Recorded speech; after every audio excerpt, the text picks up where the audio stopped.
خرمدین متولد 1353 در تهران و کارگردان سینما بود. سوگنامه‌ای برای یاشار به کارگردانی او در گروه هنر و تجربه اکران شد. با ورود پلیس آگاهی به این پرونده، ساعتی بعد هویت مقتول که یکی از کارگردانان سینما بود شناسایی شد و خانواده‌اش هم که در همان شهرک ساکن بودند مورد شناسایی قرار گرفتند. با حضور ماموران پلیس در محل، والدین مقتول که زوجی سال خورده بودند به قتل فرزند خود اعتراف کردند. پدر این فرد در اظهارات اولیه خود به ماموران گفت: شب قبل از کشف جسد اقدام به بیهوشی فرزند خود کرده و سپس در حمام او را به قتل رسانده و جسدش را مسله کرده. بلافاصله با اعلام خبر فرزندکشی توسط پدر و مادر بابک خرمدین، محققان و پژوهشگران در رشته‌های حقوق، جامعه شناسی و روانشناسی درباره این قتل شروع به قلم فرسایی کرده و دلایلی برای این مسئله عنوان کردند. ولی واقعیت‌های هولناک بعدی نشان داد ماجرا بسیار پیچیده‌تر از چیزی است که در ابتدا به ذهن می‌رسید. یکی از ابعاد پیچیده این جنایت قطع کردن جسد بی سر کارگردان فقید سینما بود. عده‌ای از قتل فرزند به دست پدر خود به عنوان منطقه ناحقوق جامعه یاد کردند و برخی این فرزندکشی را زنگ خطری درباره انحطاط اخلاقی جامعه دانسته و با قتل بابک خرمدین از شخصیت‌های تاریخی ایران به دست خلیفه عباسی نسبت دادند. کم کم فیلم متهمان این پرونده هم منتشر شد که چطور زمانی که کارگردان را کشته بودند او را قطع کرده و برای پخش و پلا کردن در زباله‌ها به بیرون خانه انتقال می‌دهند. حتی فیلم این پدر و مادر هم منتشر شد که با خیال راحت از کشتن فرزند خود در مقابل مقامات قضایی و انتظامی می‌نشینند و از کارهای خودشان تعریف کرده و خدا را به خاطر ارتکاب این جنایت شکر می‌کنند. پدر و مادر قاتل در بخشی از اعترافات خود به ارتباطات این کارگردان با اشخاصی در داخل و خارج کشور اشاره کردند و گفتند از کشتن او شاد هستند، چون این فرد از دیدگاه آنان فاسد و مستحق مرگ بوده. به این ترتیب انگیزه والدین قاتل مشخص شد. آنها فرزند خود را فردی لایق مرگ و نابودی می دانستند، چون از دیدگاه آنان مواد مخدر مصرف می کرده، با آنها بدرفتار بوده و احیانا روابط غیر اخلاقی با دیگران داشته، البته بر اساس گفته های دو ذهن کاملا بیمار. ولی این همه ماجرا نبود، چون این زوج سالمند جانی در نیمه شبی که از آنها بازجویی می شد به قتل دختر و دامادشان در سالهای 1390 و 97 هم اعتراف کردند و ناگهان همه خود را در مقابل نسخه تازه‌ای از قاتلان سریالی دیدند و آنچنان که اصغر قاتل و عنکبوتی و خفاش شب جامعه را شوک زده کردند، مردم از دیدن این گروه جنایتکار میخکوب شدند. به این ترتیب کشف شاهکارهای خانواده خرمدین در زمره معروفترین پرونده‌های ترسناک قتل در ایران قرار گرفت و فرصت زیادی برای واکنش نشان دادن مردم و اندیشمندان و محققان علوم انسانی به وجود آورد. برخی جامعه شناسان به این مسئله اعتراض کردند که چرا جامعه مورد سرزنش قرار می‌گیرد و بهت زدگی افکار عمومی باعث شد تا کارهای خانواده خرمدین با قاتلان معروفی از جمله اصغر قاتل و بیجه مقایسه شود. پدر بابک 4 فرزند به نامهای آرزو متولد 1351، بابک متولد 1353، افشین متولد 1354 و آذر متولد 1361 دارد. آرزو در ابتدا ازدواج کرده، اما سال 88 از همسرش جدا شده و سپس به عقد پسر عمه‌اش در آمده بود و از بیماری MS رنج می برد. پدر بابک مدعی شده همسر آرزو به نام فرامرز مشکلات اخلاقی داشته و وی را به همان شیوه قتل بابک در سال 1390 به قتل رسانده و جسدش را به خارج از خانه منتقل کرده و در سطل زباله انداخته. عجیب که با گذشت بیش از 10 سال حتی جسد او هم پیدا نشده. پدر بابک مدعی است در ابتدا پس از قتل فرامرز خانواده وی اعلام فقدان کرده بودند و خودروی فرامرز هم حوالی فرودگاه مهرآباد پیدا شده بود. در این فقره صرفاً یک فقدان اعلام شده بود و مدعی شده بودند وی افراد قاچاقچی را به مرز می برده و با این پوشش فکر خانواده را از این که بخواهند پرونده را پیگیری کنند منحرف کردند. در ابتدا پدر بابک مدعی شد دخترش به ترکیه رفته، اما بررسی ها دروغ بودن این اظهارات را نشان میداد. پدر بابک به همراه همسرش مدعی هستند در سال 97 آرزو را به دلیل مصرف مشروبات الکلی، مواد مخدر و ارتباط با افراد غریبه به همان شیوه قتل بابک به قتل رساندند. باز هم ادعاهای دیگر از ذهن دو بیمار. پلیس اذعان داشته که در همان روز نخست بازداشت والدین بابک این احتمال را میدادند که آنها مرتکب 2 فقره قتل دیگر هم شده باشند و اطمینان داشتند که دختر آنها یعنی آرزو مفقود شده. اکنون هم باید تحقیقات بیشتری انجام شود که آیا فرد یا افراد دیگری از این خانواده مفقود شدند یا خیر. پزشکی قانونی اعلام کرده متهمان این پرونده به خصوص پدر بابک بیش از 95% از سلامت عقلی و روانی برخوردار است. به نظر می رسد پدر بابک در سلامتی کامل به سر می برد و جنون ندارد. پدر بابک جزئیات قتل‌ها و اسامی و مطالب دیگر را به خوبی بیان می کند و این می تواند دلیلی بر صحت روانی وی باشد. بیشتر متهمان مسله کردن اجساد را پس از قتل با انگیزه انتقال راحت به خارج از منزل انجام می دهند و پدر بابک بیشتر تفکرات ملی دارد تا مذهبی و حتی به دلیل همین تفکرات و تعلق خاطر به بابک خرمدین نام خانوادگی خود را عوض کرده بود. وی همچنین اظهار می کند حق داشته بابک را به دلیل فساد اخلاقیش به قتل برساند و اعتقاد دارد که آدم باید پاک باشد. عجب. مادر بابک خرمدین هم اظهار می کند تحت فشار همسرش نبوده و از همه ماجراها باخبر بوده. متهمان مدعی شدند صرفاً به دلیل مشکلات مقتولان از جمله استعمال مواد مخدر و ارتباطات نامتعارف آنها را به قتل رساندند. تحقیقات قضایی نشان می‌دهد انگیزه‌ای غیر از مسائل خانوادگی برای این قتل‌ها وجود ندارد. پرده آخر این جنایات هولناک تا این لحظه اعترافات تکان دهنده اکبر خرمدین است.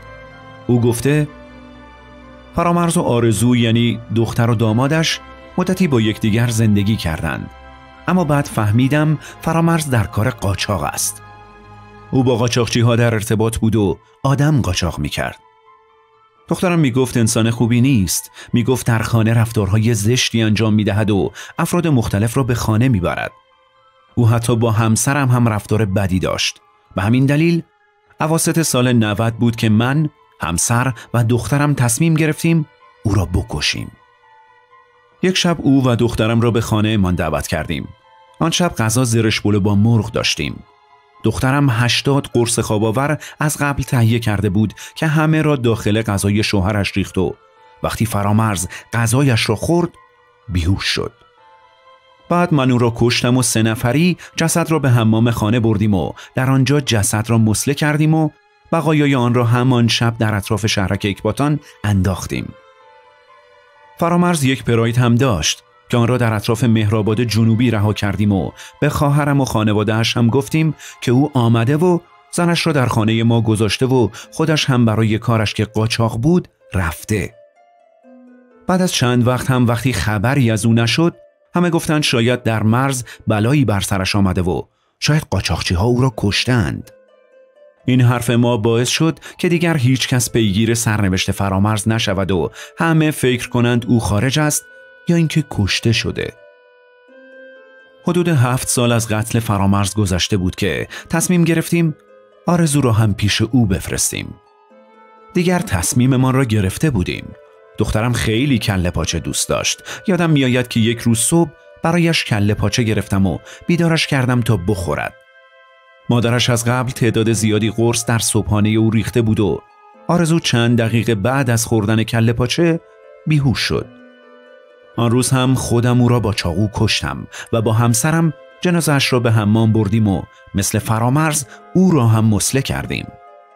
چند ساعت بعد تکه های جسد را داخل چند کیسه انداختیم و آخر شب در سطل زباله‌های اطراف شهرک اکباتان انداختیم و به همه گفتیم که آرزو به ترکیه رفته.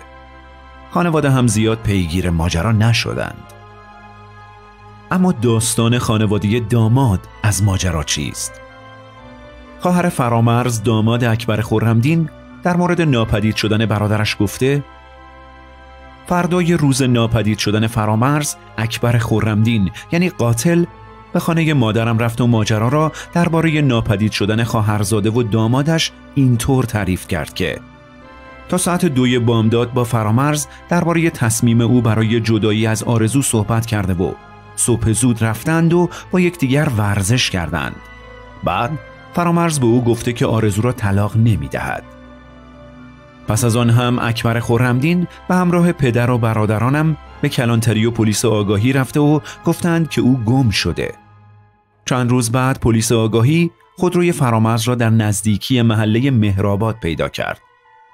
خودرویی رها شده که شیشه های آن شکسته و شناسنامه و چند وسیله دیگر او در داخل خودرو رها شده بودند. پنل ضبط، سوئیچ و کارت ملی او هرگز پیدا نشد. خانواده‌اش از آنجایی که از دلبستگی فرامرز به اتومبیلش آگاه بودند، از پیدا شدن آن بیشتر نگران سلامتی فرامرز شدند. از آن روز اکبر خرمدین همراه شوهر خواهرش یعنی پدر فرامرز و برادرهای او هر روز به پلیس آگاهی رفت آمد داشتند.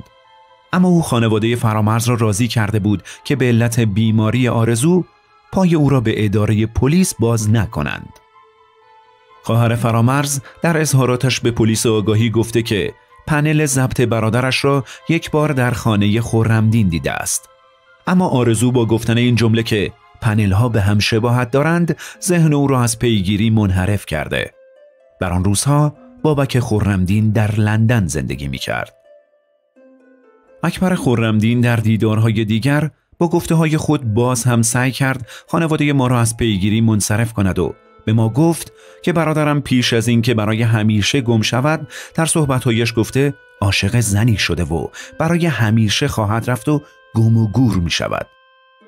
یا بار دیگر گفت یکی او را در خیابان دیده که منتظر کسی بوده و بعد به خانواده فرامرز تهمت زده که خودشان در فراری دادن فرامرز کمک کردند تا آرزو را رها کند.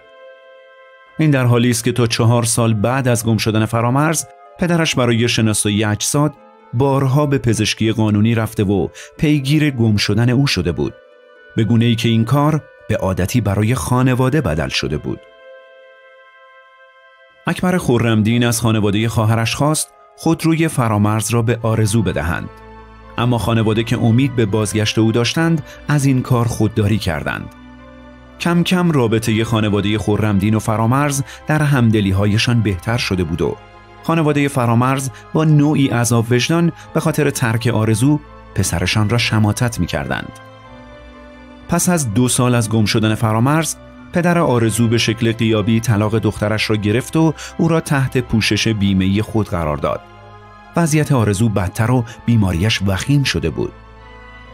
سال 1393 بابک خرمدین از لندن بازگشت.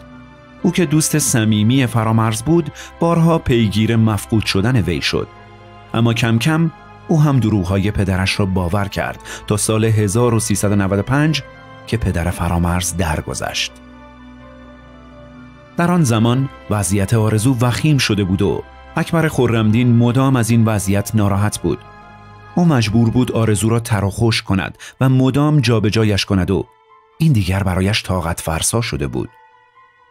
آرزو مدت زیادی در بیمارستان بستری می شد، اما با درگیری‌های لفظی فرزندان دو خانواده روابط کم شد و فقط اکبر خرمدین بود که به خانه خواهرش رفت آمد می کرد. تا اینکه در سال 1397 آرزو هم ناپدید شد و پدر و مادرش ادعا کردند که او با یکی از دوستان پدرش که مردی مسن است ازدواج کرده و به ترکیه رفته. هرچند با وخامت حال آرزو همه می دانستند چنین امری محال است و حتما خانواده به علت ناتوانی از پرستاری او آرزو را به آسایشگاهی برده و این گونه وانمود می کنند که دخترشان در جایی دیگر زندگی می کند و خوشبخت است. اما دروغ بزرگ قاتل درباره پسر و دامادش چیست؟ به گفته خانواده فرامرز ادعاهای اکبر خرمدین درباره بابک پسرش به هیچ عنوان نمیتواند صحت داشته باشد. بابک به هیچ عنوان دچار معضلات اخلاقی این چنینی نبود و حتی برای رعایت حقوق دختران خانواده و فامیل در جمع‌های آنها وارد نمی‌شد و کوچکترین مسئله اخلاقی از او مشاهده نشده بود. از سوی رابطه و علاقه عاطفی بابک و فرامرز برای همه روشن بود. آنها از بچگی با هم بزرگ شده بودند و با هم رابطه بسیار خوبی داشتند، تا اندازه‌ای که بابک حتی پس از بازگشت به ایران بارها به شکل‌های مختلف سراغ فرامرز را گرفت و پیگیر غیبت او شد. خانواده فرامرز میگوید که بابک نمیخواست باور کند که فرامرز گم شده. تصور خانواده بر این است که بابک با پیگیری‌هایش درباره فرامرز ممکن است متوجه موضوعی شده و خواست آن را با خانواده فرامرز در میان بگذارد و به همین دلیل پدر و مادرش نقشه قتل او را کشیدند. البته این فقط حدس برخی از افراد خانواده فرامرز درباره انگیزه کشته شدن بابک به دست پدر و مادرش است. رسیدگی به پرونده این جنایت هولناک در حالی ادامه دارد که خانواده فرامرز تصمیمشان را درباره سرنوشت قاتل فرزندشان گرفتند و خواهان قصاص او هستند. خواهر فرامرز میگوید تصمیم ما اشد مجازات و قصاص قاتلان است. ما میدانیم که اکبر خرمدین سرطان پیشرفته دارد و امیدی به زنده ماندن ندارد و احتمالاً با توجه به بیماریش خودش خواسته که رازش فاش شود. رها کردن جسد بابک در نزدیکی خانهشان هم احتمالاً به همین خاطر است. اگر نه او 2 بار در گذشته مقتولان خود را به گونه‌ای سربنیست کرده بود که امکان شناساییش وجود نداشت و حتی احتمال دارد که او پیش از محکومیت و اجرای حکم فوت کند. اقوام خانواده خرمدین همچنین هر گونه باور و اعتقاد مذهبی را از سوی او رد کرده و درباره تصاویر منتشر شده از صحنه شکرگزاری او از ارتکاب این قتل‌ها معتقدند که او نمایشی را برای عموم اجرا کرده که کوچکترین اعتقادی به آن ندارد. آرزو، دختر بزرگ خانواده خرمدین، سال 1378 تازه از همسر اولش پس از 5 سال زندگی مشترک جدا شده بود. یعنی همان سالها که بیماری MS عود کرد. فرامرز پسر عمه آرزو هم تازه از همسر اولش جدا شده بود. آرزو حال روحی مناسبی نداشت. آن زمان فرامرز با خانواده‌اش زندگی می‌کرد. از آنجایی که رابطه فامیلی بین این 2 خانواده بود، شکست در زندگی مشترک و صحبت و گپ و گفت‌های آرزو و فرامرز با هم آنها را به هم نزدیکتر کرد.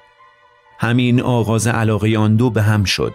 هرچند رفتارهای آرزو چندان با خانواده فرامرز همخوان نبود. خواهر فرامرز میگوید ما خانواده‌ای مذهبی هستیم. خانواده هم علاقه نداشتند به آرزو به عنوان عروس خانواده نگاه کنند. آرزو آزادی هایی داشت که چندان با عرف خانوادگی ما هماهنگی نداشت و با این حال فرامرز یکی از دلایلش را برای ازدواج با آرزو حمایت از او عنوان می کرد. بیماری آرزو هر روز شدیدتر می شد و این برای همه خانواده خصوصاً فرامرز ناراحت کننده بود. همین هم شد که پس از یک مهمانی در منزل خرمدین ها که به دعوت بابک که دوستی و رابطه تنگاتنگ و نزدیکی با فرامرز داشت برگزار شده بود، فرامرز به خانواده گفت که می‌خواهد با آرزو ازدواج کند. اصرار فرامرز در نهایت باعث ازدواج آنها شد. هرچند پدر فرامرز به علت مخالفت در این مراسم حضور پیدا نکرد و صیغه محرمیت آنها را پدر آرزو یعنی اکبر خرمدین خواند. اما مدتی نگذشت که فرامرز با آرزو دچار اختلاف و همین باعث شد بخواهد نامزدیشان را به هم بزنند. آرزو اما نمیخواست این اتفاق رخ دهد و با اقدام به خودکشی آرزو فرامرز تصمیم گرفت زندگیش را با او از سر بگیرد. ازدواج آنها در تاریخ مهر 1390 انجام شد. در تهران سر خانه اجاره کردند، اما دعواهایشان تمامی نداشت. آرزو سیگار میکشید و این بیماریش را تشدید میکرد. هر چند هفته دعواها به خانه نزدیکان کشیده میشد و آرزو به قهر به خانه پدرش برمیگشت. دی ماه همان سال آرزو برای همیشه به خانه پدرش رفت و دیگر به خانه مشترکشان برنگشت. این قهرها ادامه داشت تا 14 اسفند ماه که فرامرز با دست گلی به خانه خرمدین که داییش بود رفت تا برای همیشه و به خوبی داستان زندگیش با آرزو را به پایان برساند. او حتی در خانه خرمدین با خواهرش تماس گرفت و از حضور آرزو، داییش اکبر خرمدین، همسر او و پسر کوچکشان افشین خبر داد و گفته بود که با هم صحبت می کنند. اما فرامرز داماد به قتل رسیده چه خصوصیاتی داشت؟ فرامرز متولد 1345 بود و 2 برادر و 1 خواهر داشت. پسری که به گفته نزدیکانش مؤدب و غیرتی بود و دوست صمیمی و نزدیک بابک خرمدین. نزدیکانش میگویند که او اهل هیچ خلافی نبوده و سیگار هم نمیکشیده. او تکنیسین برق و عاشق و شیفته اتومبیلش بود. خانواده و نزدیکانش دلیل ازدواج فرامرز و آرزو را دلسوزی فرامرز برای آرزو می‌دانستند. زیرا آرزو در آن زمان نیز بیماریش پیشرفته شده بود و با افسردگی وحشتناکی دست و پنجه نرم می‌کرد. خواهر فرامرز گفته 14 اسفند فرامرز آخرین بار با من صحبت کرد. موقعیت خود را در منزل دایی خود اکبر خرمدین شهر داد و با من قرار گذاشت که فردای آن روز یکدیگر را ببینیم. او 2 خط تلفن داشت که یکی مخصوص کار و دیگری برای ارتباط خانوادگی بود. او پس از آن روز ناپدید شد و خط تلفن کاریش پس از غیبتش خاموش شد. اما خط دیگرش دست آرزو بود که می گفت فرامرز تلفن را به او سپرده و رفته. از آن روز دیگر خبری از فرامرز نشد. اما آیا واقعا اکبر خرمدین به خاطر عقایدش این قتل را انجام داده؟ اعتقادات اکبر خرمدین به گفته نزدیکانش برای آنها روشن بود. او هیچ باور و علاقه مذهبی نداشت. بسیار انسان آرامی بود و در عین حال هر نوع مخالفت با باورها و حرفایش را تحمل نمی کرد. تمامی ادعاهای اکبر خرمدین در خصوص مشکلات اخلاقی و رفتارهای خارج از عرف مقتولان سرپوشی بر علل قتل از سوی خودش است. نکات جالبی در این پرونده وجود داره. روشی که اکبر خرمدین در روند انجام قتل‌ها طی کرده تقریباً از یک انسان عادی جامعه بر نمیاد. مسله کردن و سربنیز کردن جسد به طوری که پلیس هیچ ردی از جنازه پیدا نکنه تقریباً میشه گفت کار یک فرد آموزش دیده است. عجیب تر این که این کار بیش از 1 بار با موفقیت انجام شده. به نظر شما اکبر خرمدین یعنی قاتل ما همین 3 فقره قتل رو انجام داده یا تعداد قتل ها بیش از این تعداده؟ پاسختون رو در کامنت ها بنویسید و برای حمایت از ما ویدیو رو لایک کنید. ما همیشه منتظر شنیدن نظرات خوب شما عزیزان هستیم. براتون آرزوی سلامتی و سربلندی رو دارم. پیروز و موفق باشید.